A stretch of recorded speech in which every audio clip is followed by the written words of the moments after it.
Bonjour à tous, on se retrouve dans une nouvelle vidéo et dans cette vidéo je vais faire un tutoriel sur Fruitiflanger.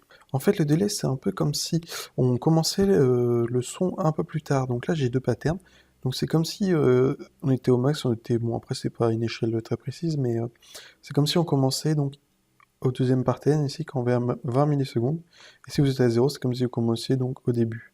Donc ça donnera pas tout à fait le même effet, vu qu'on commencera pas au même endroit. En fait, ça permet de mettre un petit peu de vibration en fait au niveau du son. Donc ça donne ça. Si je baisse un peu le rate.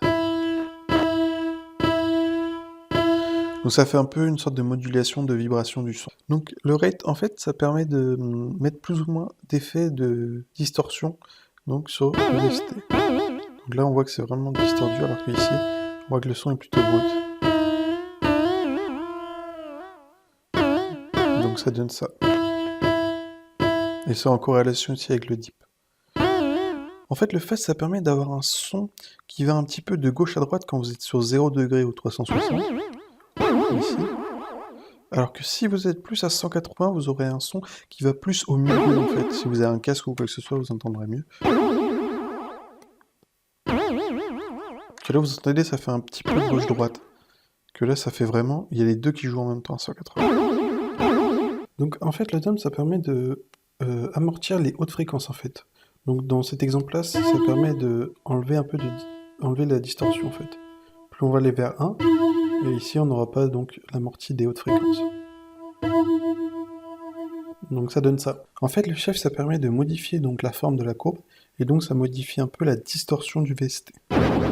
Donc si je le mets là, ça change un peu le son de la distorsion. En fait, le feed, ça permet de mettre plus ou moins d'effets sur le VST. Donc là, il y aura un paquet d'effets, alors que si je le mets à gauche, il y aura beaucoup moins d'effets.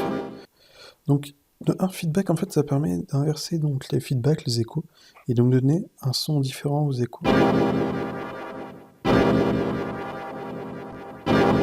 Donc ça donne ça. Donc après, c'est très léger. Donc le dry, en fait, ça permet de mettre plus ou moins de son de base, en fait. Donc pas avec l'effet. Donc si on le met tout à gauche, on aura vraiment que l'effet. Et si on met tout à droite, on va avoir le son de base plus l'effet. Donc je sais pas si vous entendez bien. Donc en fait, l'effet de base, c'est celui-ci. Si je mets un petit peu d'effet, là on n'aura que de l'effet. Le weight, ça permet de mettre plus ou moins d'effets. Donc si on met tout à droite, on aura de l'effet, alors que si on met tout à gauche, on n'aura que le son brut. Après, vous pouvez mettre au milieu.